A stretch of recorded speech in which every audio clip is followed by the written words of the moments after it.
November 2016, a 911 call from a distressed boyfriend. A tragic report of a suicide. On the surface, it seemed to be a heartbreaking story of a loving partner's unbearable loss. But for the detectives arriving at the scene, something didn't add up. A gut feeling, a subtle inconsistency, a whisper of a doubt. They sensed there was more to this story. Today, we're taking you inside the interrogation room, where a grieving boyfriend's story is put to the test. This is the interrogation of Thomas Elmore Jr. Was he a heartbroken victim of a cruel twist of fate, or was the performance of a killer beginning to crumble? As we watch detectives meticulously peel back the layers of his account, every question becomes a tool, every silence a potential confession. You will witness the shocking twists and unexpected turns of a real-life murder mystery, as the thin veil of a lie begins to tear. Join us for a deep dive into a case that proves that even in the face of apparent tragedy, the truth can be hiding just beneath the surface. So we have an accurate account of what you say, and also, prevents us or keeps us from taking a lot of notes. Right. If for any moment, you want to talk to Mr. Courtney, just let us know, and we'll step out. You guys discuss whatever you want to discuss and all that kind of stuff. We have an exit right over here too. So if you guys are done talking with us, I'll take you back up to the front where your car is, or your parents are, or there's an exit over there. We have bathrooms in the hallway here, so if you need to use the restroom, just let us know. Need water or anything? Need drinks. And just kind of take us from the beginning. What happened? I guess you guys were out to dinner or something to that effect, so tell us what happened. Yeah, we went out to dinner. Just put Oh, wait, my bad. If you could raise your right hand for me. Do you swear or affirm that the information you're about to provide is true and accurate? Yes, sir, I do. Okay, appreciate it. We went out to dinner that night. Had a good time. Actually had one of my coworkers, my Monday partner on the ambulance, met us out there. Mm-hmm. And we had wings, had a couple of drinks, and we just had a good time. Talking. My coworker finally got to meet Tamara. And,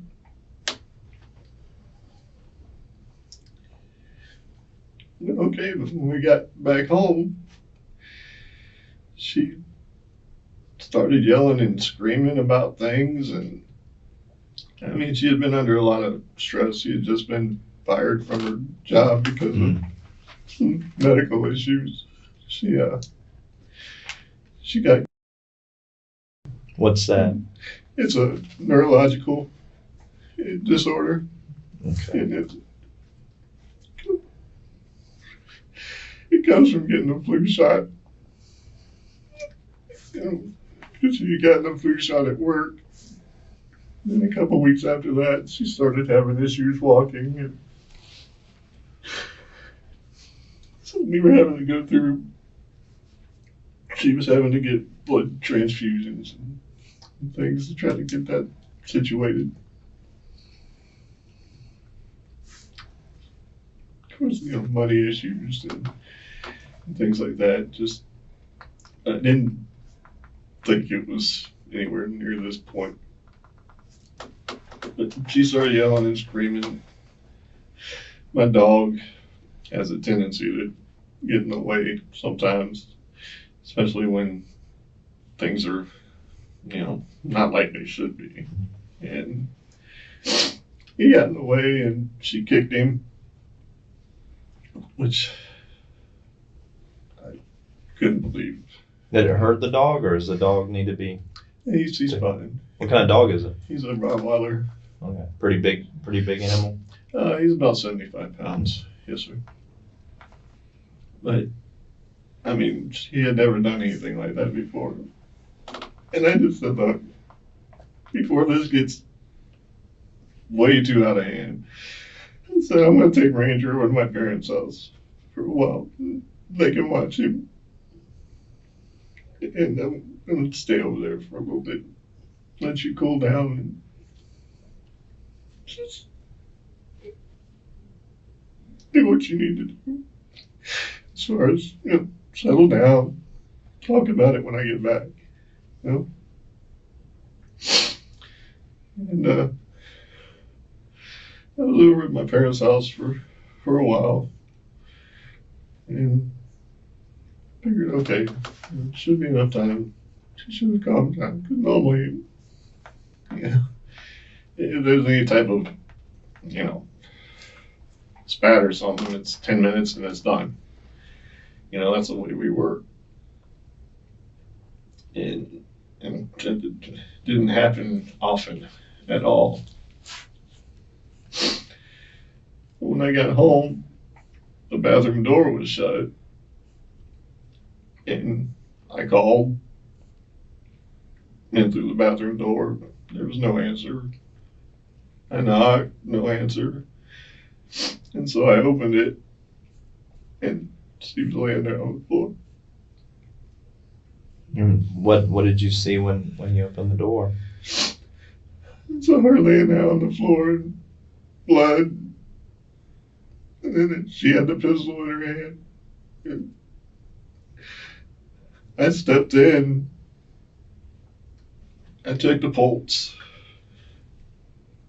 And You're an EMT, right? I'm a paramedic. Okay, paramedic, and okay. So I obviously no signs of pulse or anything like that. It's nothing.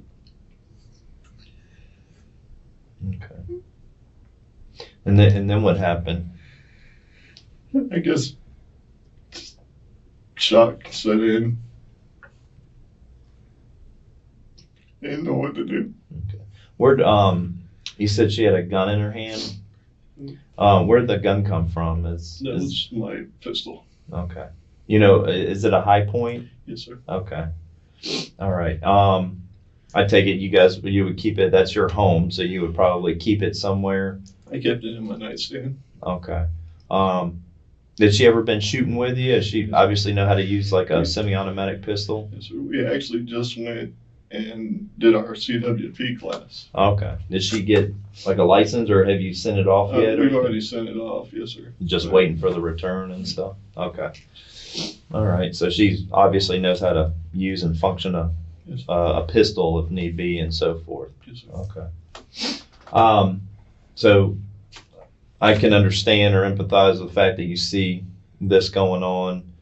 You said that, shock sets in. I take it your first instinct, like you said, was to check for the pulse with your training and so forth. So once shock set in, what do you remember happening after that? And take us through. Just trying to figure out what to do. And I don't know. It was like just a blur for a while. Did you stay there at the house, or did you go to your parents, or? I stayed there at the house for a while, and then I went to my parents' house, and that's when a couple. Okay. And called Mr. Courtney and so forth. Okay. Okay. What night? So where'd you guys go eat dinner at? At Hooters. And that was with your work partner? Yes, sir. And what's his name? Trenton. Okay. The Hooters in Brandon? Yes, sir. That's correct. Okay. 60 in Falkenberg. All right. What do you remember like what time you guys went there? What day it was to go eat dinner? We got there. I know it was about 9:30, somewhere around in there. It was Tuesday night, and then we stayed there. Well, they closed at midnight, so we left right before they closed. Okay. And then we had to take Trenton home because he had a little too much to drink, because he knows a couple of the waitresses there and had some shots with them and stuff like that too. So I didn't want him getting into trouble. So. Mm-hmm. Was everybody? It was you, Trenton, and Tamara at dinner. Anybody else having dinner with you guys? It was just us. I Okay. mean, some of the waitresses that he knew, came around, Mm-hmm. but I mean, it was just to talk to him and left. Okay. Were you all three of you guys drinking and so forth? Well, Tamara had a beer, and well, maybe she might have had 2 beers or so, and I had a pitcher of beer. Okay. You said earlier she has what syndrome from flu shot? she take medications or something for that? She takes pain meds for it. Okay. She drank how much do you think maybe at Hooters? Maybe 2 beers. Okay. Did she seem okay? I mean, with the medication and drinking the beer and so Yes, forth? yeah, as far as I could tell. I wouldn't have let her drive. I mean, I made that mistake myself, as you probably well know. I wouldn't want anybody else to go through that. Okay. So basically, after you guys drop Trenton off at his house, you and Tamara return to your home. Okay. And then, correct me if I'm wrong, you guys get into an argument. Did she kind of initiate the argument? She just started yelling and screaming about things. I mean, what kind of prompted it? I mean, can you think? I mean, anything happened at the restaurant? I mean, has she ever drinking before where she's been intoxicated and she acts like this? I mean, I don't know her, so I'm just kind of trying to get a background from you.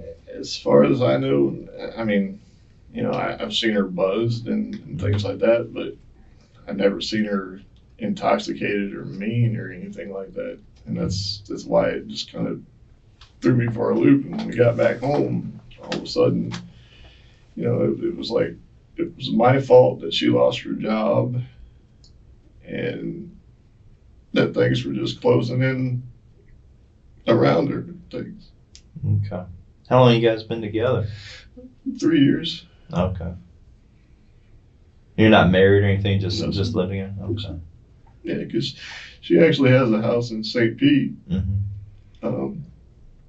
but it's a 2-story house. And when she came down, she couldn't go upstairs. Mm. So, She has a hard time moving? yes, I mean, I don't know much about that syndrome. I mean, obviously you're a medical professional. Like, what are the symptoms and stuff that? basically, like I said, it's a neurological disorder. And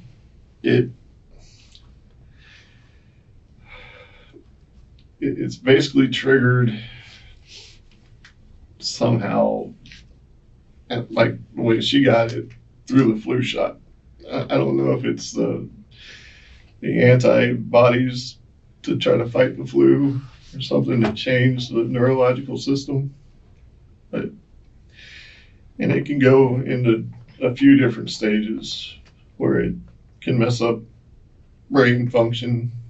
It can also mess up your respiratory issues if you've got it like in the, you know, if it affects the nervous system in the chest area. It can also affect your lower and upper extremities. And she was having trouble with her lower extremities. And with that, and you know, there were times where she was also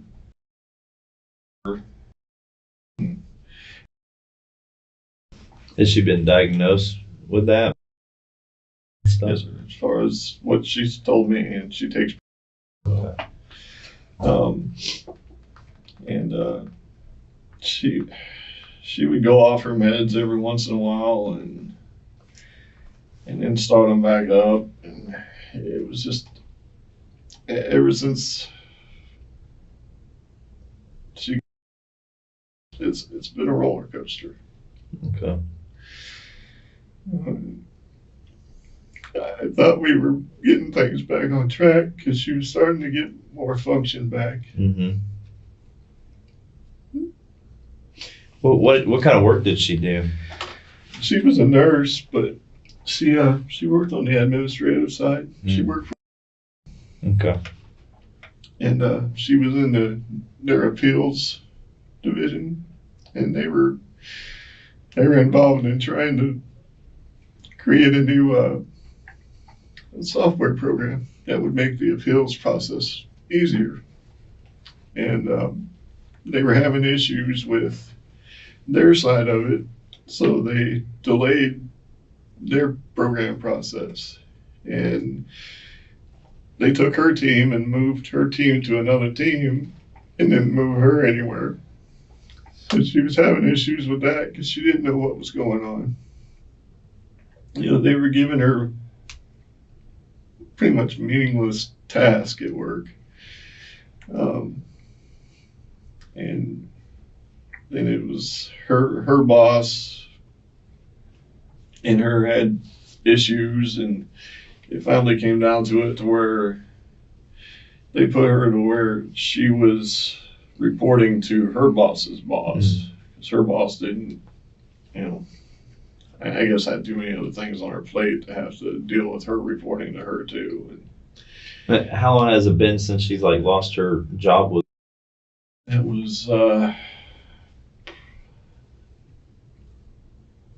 was just maybe a week or two ago. So pretty recent then. Yes, sir. Yeah. Okay. I can't remember the exact date, but yeah, they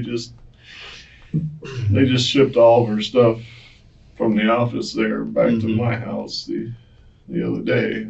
Okay. I've actually still got it in my truck. Okay. And is the red Expedition, is that her vehicle she drives to work? And Yes, sir. and then the gold, I think it's a PT. Is that yours? Yes, sir. So you're kind of working That on was- it or something? Yes, sir. That was both of ours, and that's in both of our names. Okay. The Expedition's in her name. I was replacing the water pump and timing belt, Mm. all that stuff. And then you got a truck or something? We got a rental truck, yes, sir. Okay. Because her Expedition, the front end needs to be changed on it because we had a wheel bearing go out on it. Yeah. Okay. About the residents, don't take offense to it or anything, but obviously there's a lot of stuff that was in the residence. Is that her kind of doing? Is that your doing? Is it a combination? I'm just trying to get an idea. She was a hoarder. Okay. I was going to basically throw that term out if you know what it is, but is that just part of her personality, her characteristics? Has she always been into hoarding stuff? Yes, sir. I mean, it looks to me like she buys stuff and just kind of sets it aside. Yes, sir. So she buys a lot of things. Has it gotten you into a position of buying or kind of paying the bills, so to speak, with? I pay the bills. Yeah. You know. Is that part of the money problems that have been brewing? No, she pays her rent on her house in St. Pete, and her house in St. Pete is the same way. Okay. I could take you over there and show you. So pretty much same thing with buying Same stuff and condition. stacking stuff up. Okay. And, so it wasn't like, the only bill that there's an issue with is my mortgage. And that's just because when I got a divorce and, came back home, I wasn't working at the time. And so I'm trying to get all that situated too. Mhm. But,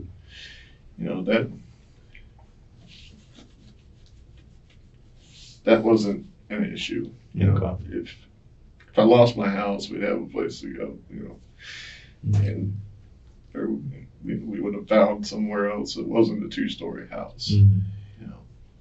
How did I guess her hoarding affect you? I mean, did it bother you any or? It did, because I'm normally a very clean person, Mhm.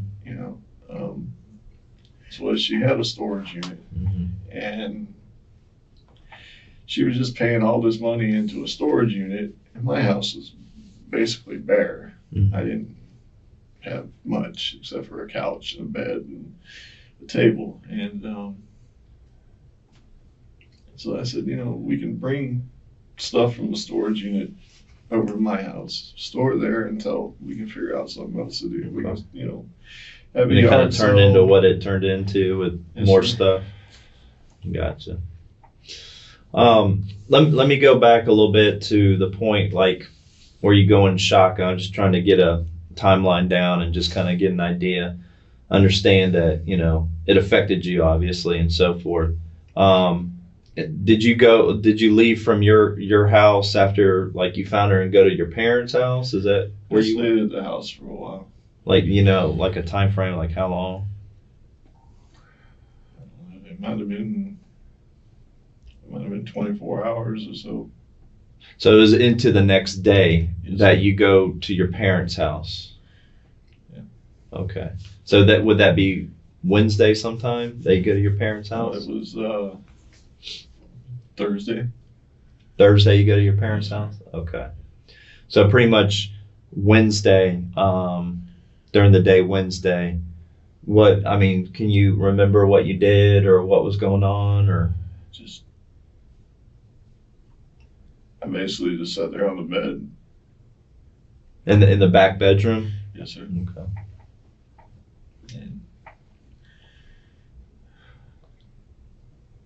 And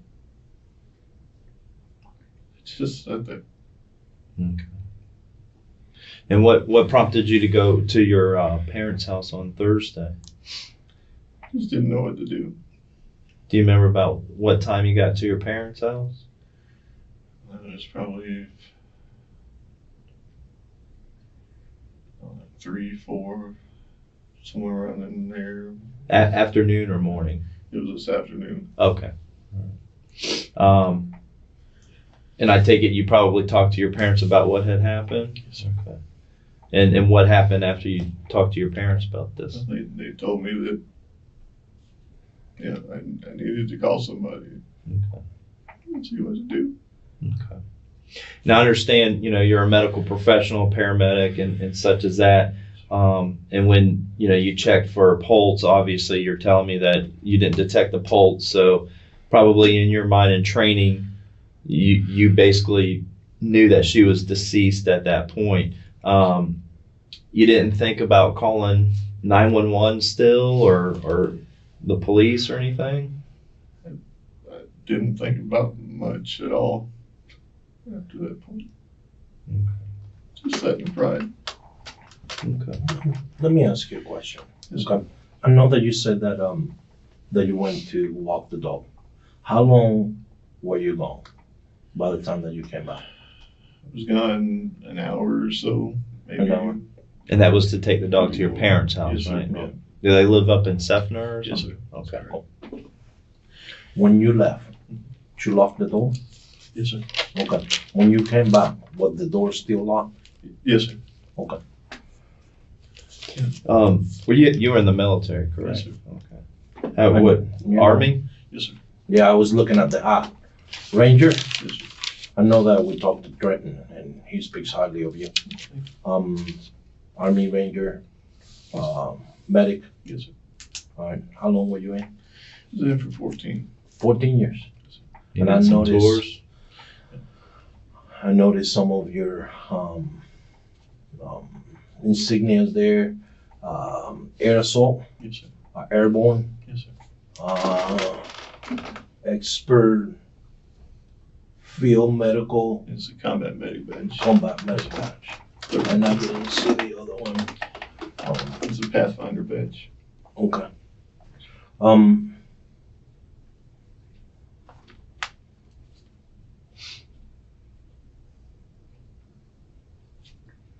When was she diagnosed? That was, let's see, I guess about, it was last year, towards the end of the year. Okay. I can't remember the exact time, Yeah. When you guys were at Hooters, Yes, sir. I know that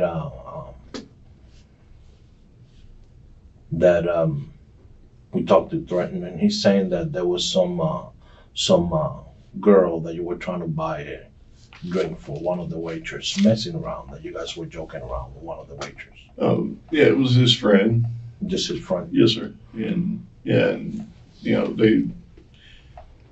they were hanging around, and so I bought everybody a shot. Well, tell me about that. And as far as just talking, and they were going to have a shot, so, and they were inviting Trenton to have a shot, and I said, I'll buy the round. No. I know that he was telling us that you were trying to buy this girl a shot, but she couldn't have a shot because she was working. Oh, the That's what waitress. we're- Yeah, the yeah, the waitress that waitress. was on duty. Yeah. Okay. No, we were just kidding around. You know, we were all just kidding around, having a good time, telling her, you know, she was over there working like crazy, and it seemed like the other ones were off talking and stuff. And it's like, you know, sit down and have a drink. You know, take it easy. No. Was it before like closing time when they were probably getting Yes, sir. off or something? Yeah, it was around that time because the two that Trenton knew, they were off with, I don't know, it might have been another girl that worked there or something, sitting in the booth that was across from us. So Okay. Did you send Trenton any text messages after you and Tamara dropped him off at home? he sent me a text message saying, "Are you home yet?" And excuse me, at that point, we hadn't gotten home yet, and I said, "No, we're not." Okay. Any other text messages that you remember when you got home to Trenton? Something about one of the servers there at Hooters or anything? Not that I can think of. No, sir. How much did you have to drink that night? I had a pitcher of beer and a couple shots. Did you feel intoxicated, like buzzing, like you could feel the drinks? I mean, there might have been a little buzz there, but no, I was not intoxicated or. Okay. anything I mean, and like that. I wasn't there, so I just had to ask the I question. mean, I wouldn't have driven, Okay. but Who drove? Tamara did. Tamara did. Yes, sir. Was it the Expedition or the Yeah, it was pickup? the pickup truck. What were you wearing that night? This. Okay, that's what you were wearing Yes, that sir. night. Okay. What was she wearing? She was wearing the clothes that she was in. The clothes that she had. Okay. Just going back to when you got home after going to Hooters, you guys drop Trenton off, you go home. I guess Trenton sends you a text message. He confirmed with us he sends you a text message to make sure you guys got home. You don't have any other text message conversations with him after? Something to the effect of like an interest in one of the server girls there at the Hooters? I mean, were him being like flirty with you and you texted something back to Trenton about that? Yeah, there may have been something like that, just out of kidding. That would not have been something that would have prompted anything to have happened. Well, that was my question. If Right. like one of these girls was being flirty or something, and then you text like a conversation with Trenton, that was going to be my question. If Tamara saw that and got upset or something. No, sir.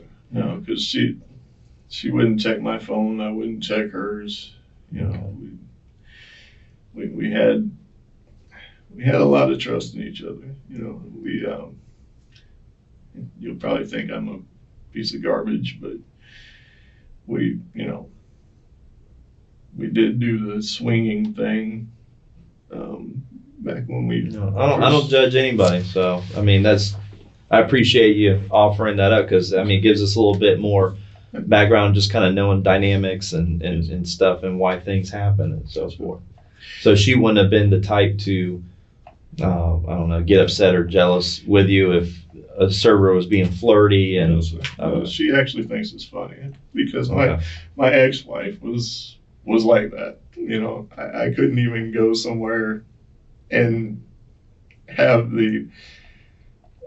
for instance, when I took my job at LSU, after we had moved up to Louisiana, we went to the Tilted Kilt, and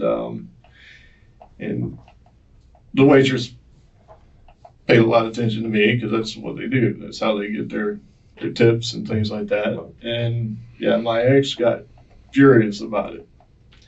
Tamara wouldn't have. She would have, chimed in and just joked about it and, probably giving me a jokingly hard time about, oh, she was all over you and, stuff like that. But no, we had complete trust in each other. Okay. So just going back, I mean, as soon as you guys get in the door, was it all of a sudden she just starts engaging you in this argument? She just started yelling and screaming. And, a lot of it was, she had trouble getting the door open because my door has sagged a little bit, and you have which door, like the front door the or side door there? Okay, the carport. Okay. Yeah, the one that we use, it sagged a little bit, so you have to, to lock it, you have to lift up on it and pull it closed, and that way the bottom latch catches. She was having a hard time getting that open, and then, like I said, my dog gets in the way. She starts yelling and screaming, and he just continues to get in the way. And, I'm trying to talk to her and tell her, calm down, I'll take him outside, let him do what he needs to do. I mean, we've been gone for a little bit. He probably has to go out and go to the bathroom. And then she starts turning on me, yelling and screaming at me on, how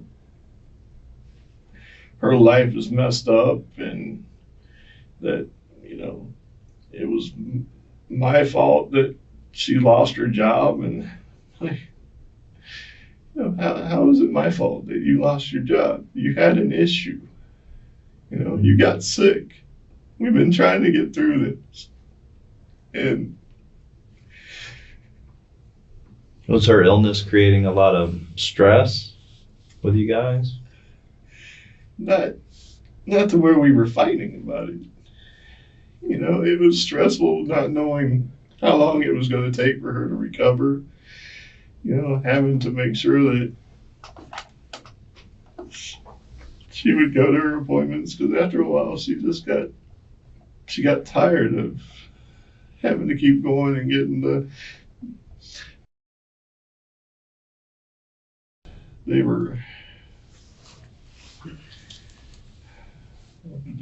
it was weighing on her. Okay.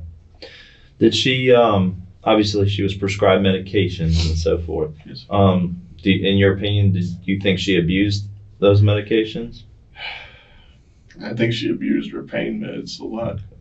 Did you ever take her pain meds or anything along with her or anything like that? As far as just for recreational use or something sir. like that? No, sir. No, I've got my own insurance, and if I needed anything, I could go get my own. But okay. Yeah, no, I don't take her meds. All right. Well, just, looking at this and kind of getting a gauge of, what happened and what led up to all this, obviously you're upset over what's happened to Tamara and so forth. That's understanding and so forth. Before you left, let me go back. You said you returned after taking your dogs to your parents' house, or your dog to your parents' house, and you come into the house, unlock the door, go in, no answer from her. She's in the bathroom. Is that correct? That's correct. And the door to the bathroom was shut? Okay. Was it locked or just shut? It was just shut. Okay. And obviously you find her. Yes, in the state she was in. Is there anything different about that from what you earlier told us? My question is, did she do this, or did this happen in front of you? No, sir.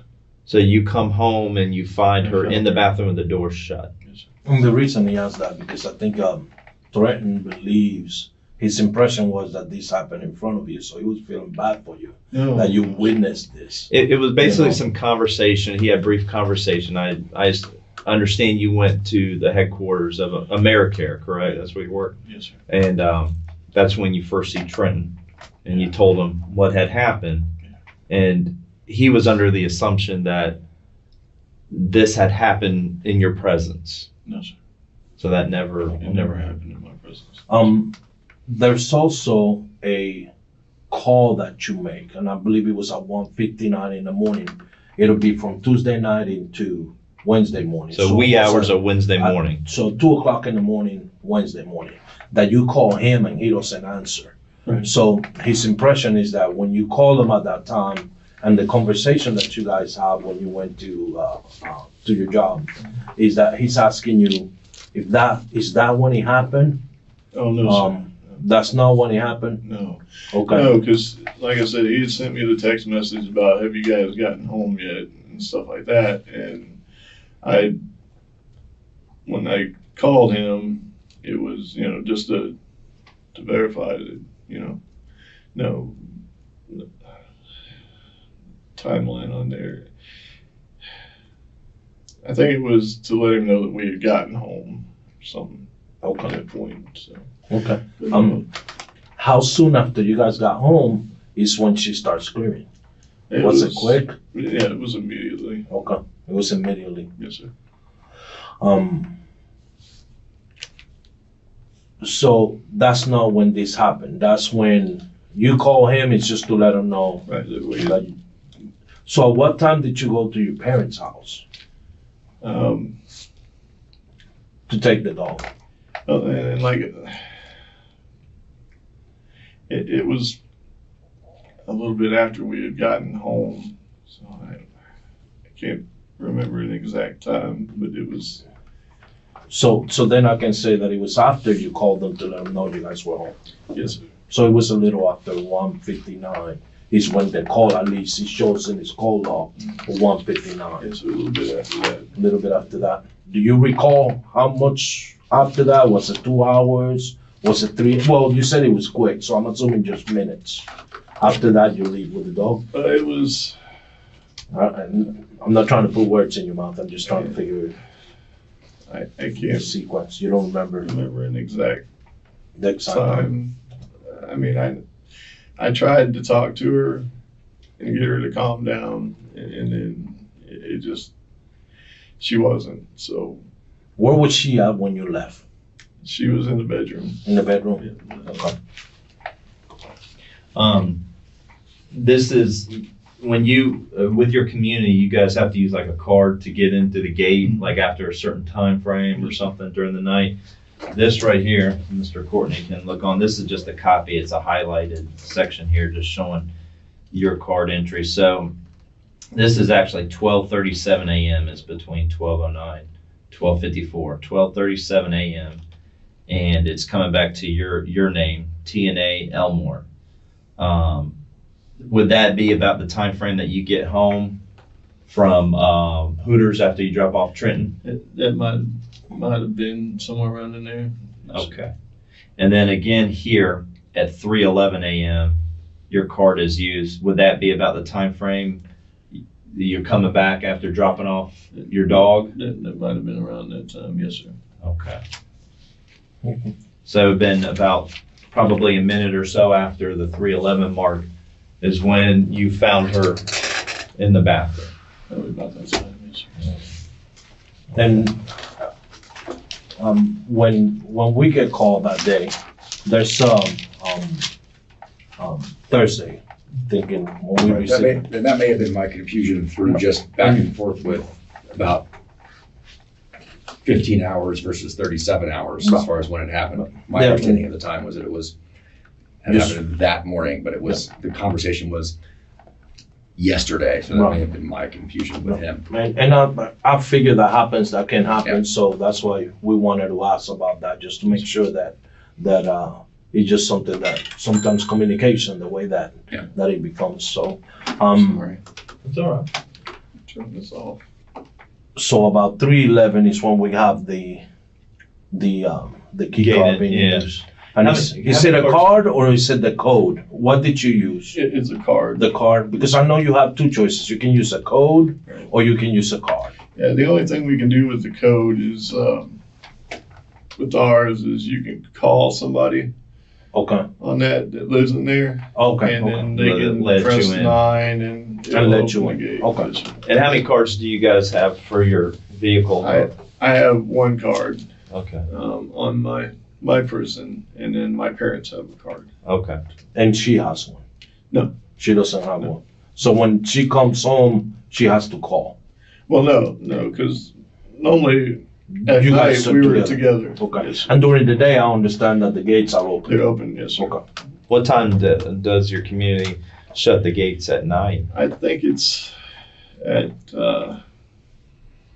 sundown, somewhere around, I don't know, it might be around 8 or 9 o'clock, maybe a little earlier, a little later. So Okay. I'm not extremely sure on Okay. how they've got that set, but yeah, sometime around after the sun goes down. Okay.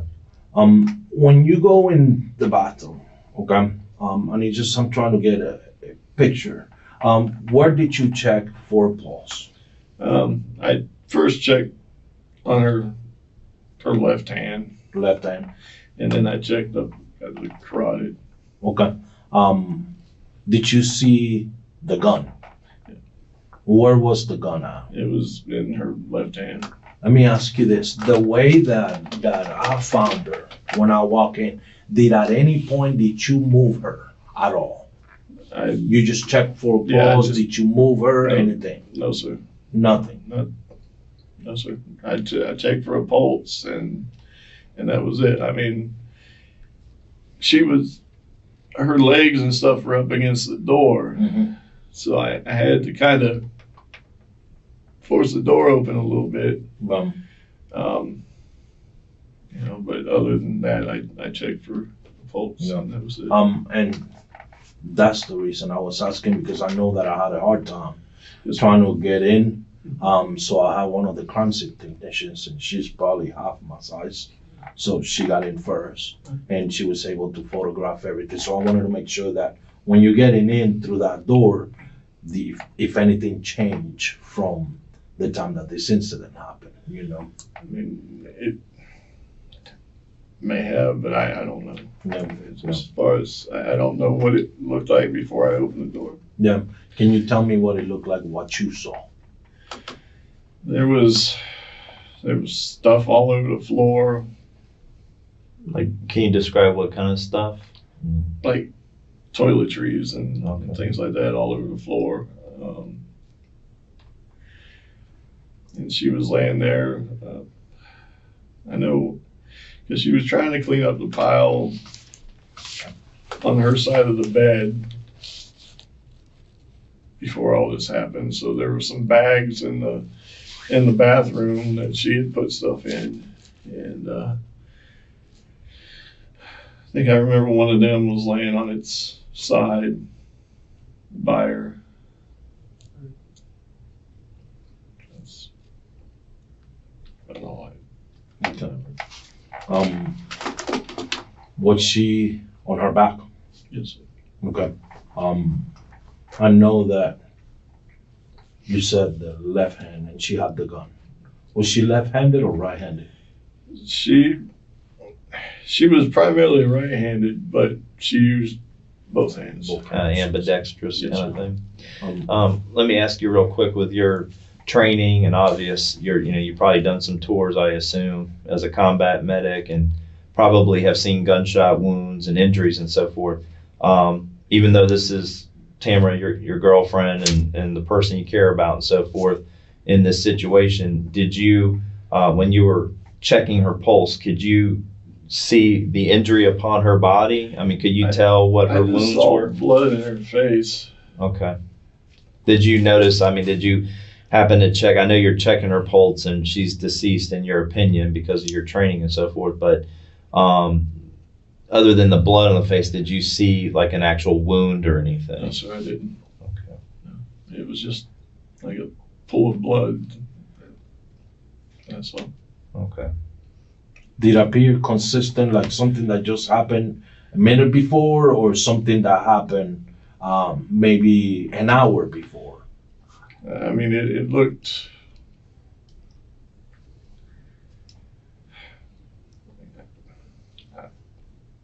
It looked like it was recent time frame. I don't know. And what I'm asking, and I'm not trying to sound like I'm an expert, but I know that if gunshot wounds, if she shoots herself, okay, and you walk in and it's 2 minutes later you start seeing some blood, and then around you don't see that much. So that's the type of question that I'm asking. Is it that reason that Well, it no. appears, or does it look like she's been bleeding for a minute, Looked like- for a while there? Yeah, it looked like she had been bleeding for a while. Yeah. Yeah. Okay. I thought you wanted me to try to give it time. No, and I know we can do that, but but I also know that if she had just done it and then she started to bleed, that's something that you would see. Yes. And with your experience, I know that you can see that. Right. And I'm sorry.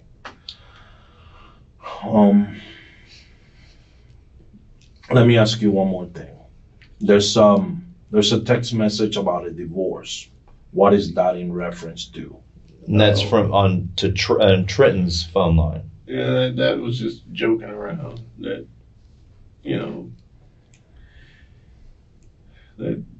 yeah, she's yelling and screaming at me, but, it's like, I don't know what the hell's going on, so I just,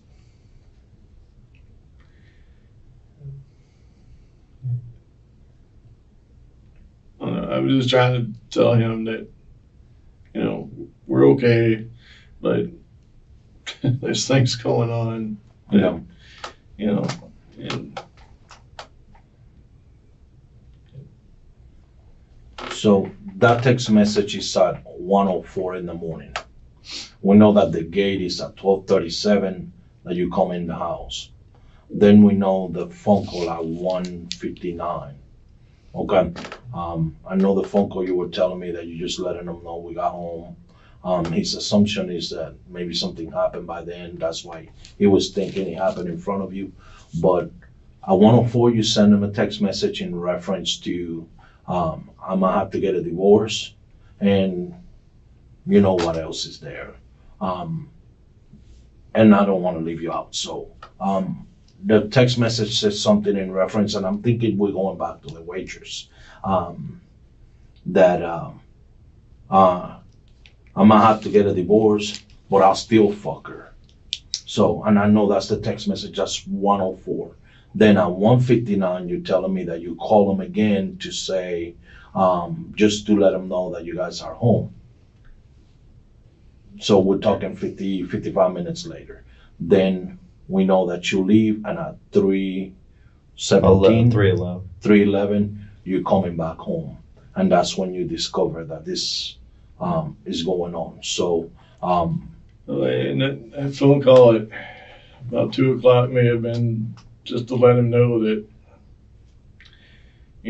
that she had started yelling and screaming at me, and that if there was issue, like I said, you don't remember I that? don't remember the time frames. I did try to call him, it may have been because, when I was on my way to my parents' house,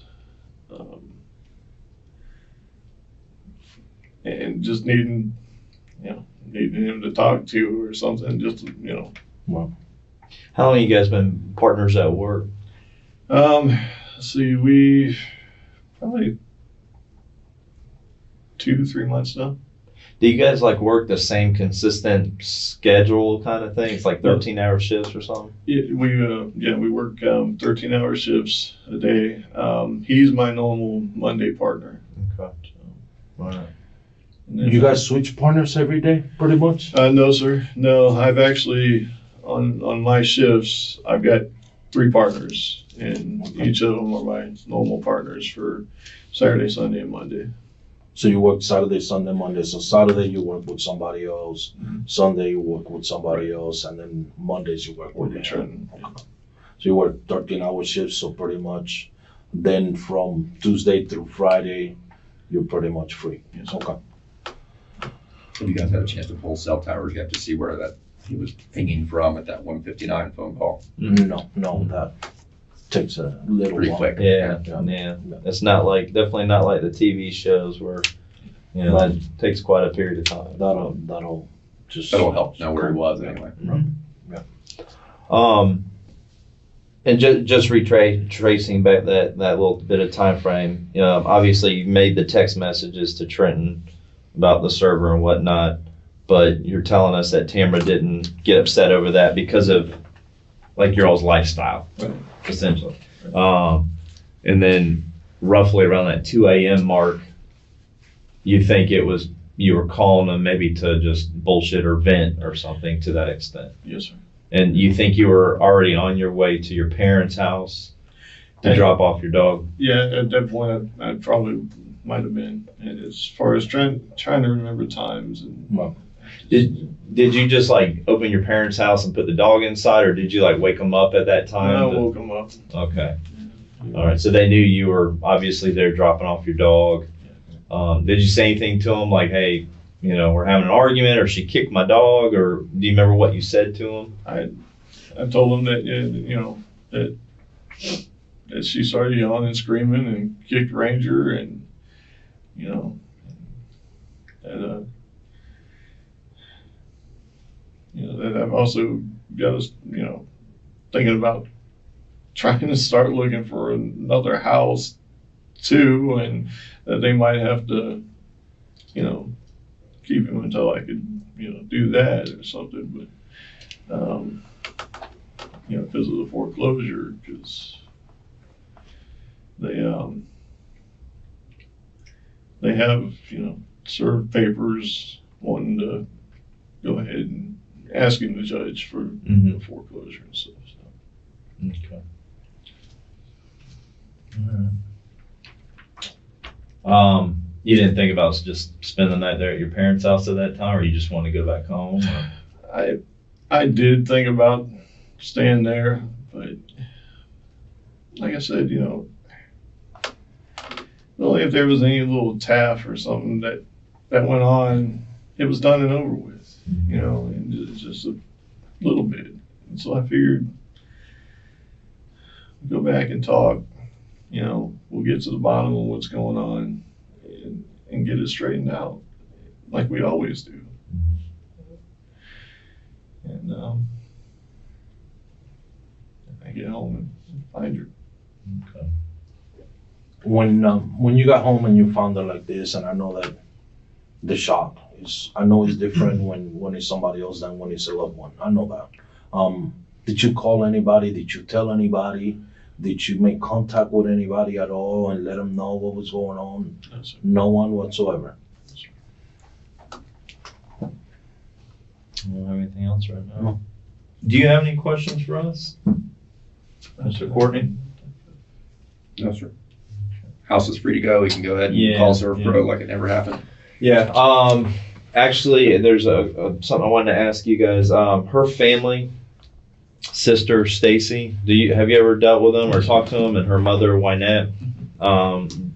Obviously, with the circumstances when somebody passes, we have to make next of kin notification. Since you guys are not legally married, her mother and sister are her, legal next of kin. They were notified technically yesterday.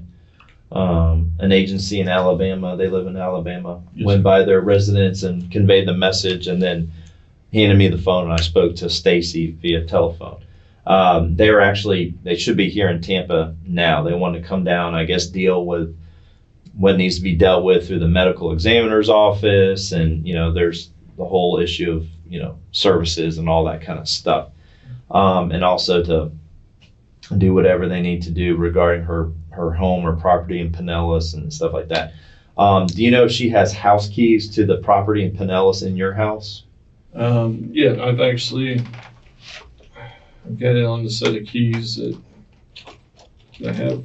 I'm wondering too, I didn't ask them directly, but I'm thinking maybe if they decide to stay there and because you said that she has the same hoarding tendency at that residence. Do you have any animals in that house? No, sir. Okay. Also, her sister inquired about the cats. Are the cats hers? Yeah, the cats are, she has 4 cats.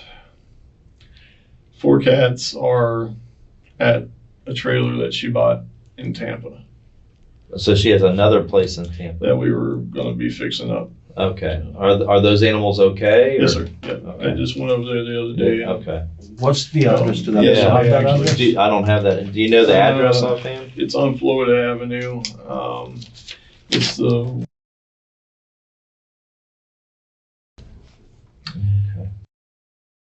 but I can't remember the actual mobile home park.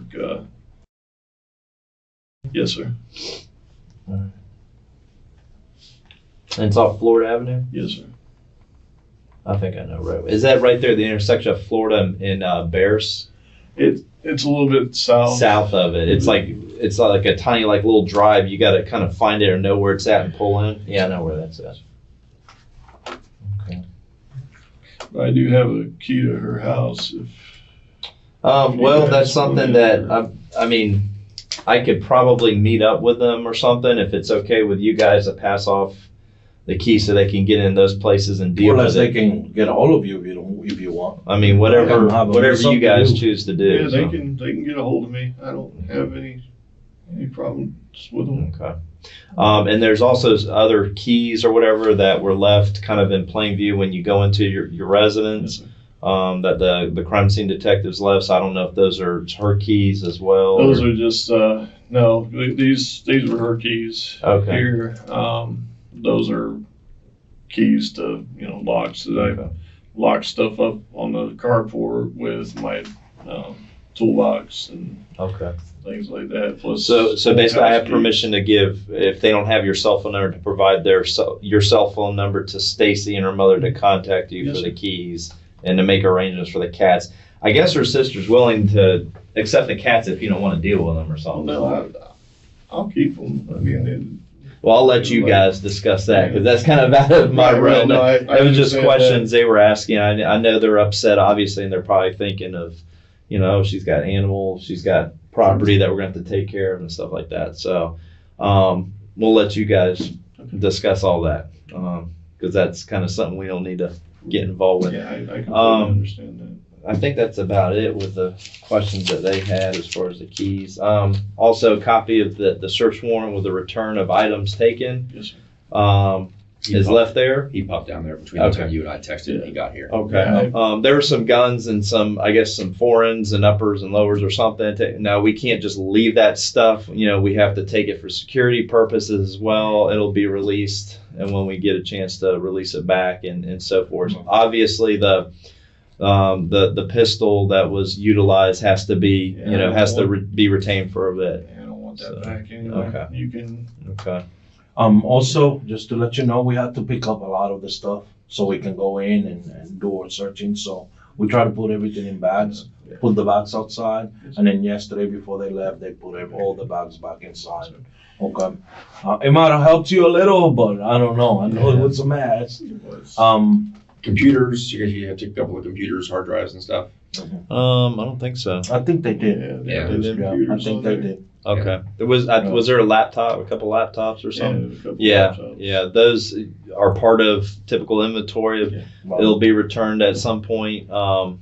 If for whatever reason, and Mr. Courtney can explain it to you, if for whatever reason we need to analyze it internally, that we generate other paperwork for permission to do that. So, you'll be made aware of all that. Go from there. But as a precaution, just for possible evidentiary value, those items are taken, especially firearms. We can't leave it.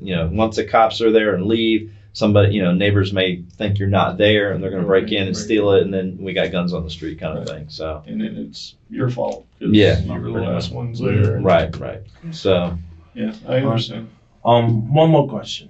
Do you believe that this is self-inflicted? Yes, sir. You believe that? Yes, sir. Okay. And I'm just going here out of gamble. If it's not that way, just tell me so. It's that way. Okay. It's self-inflicted from what I know. Okay.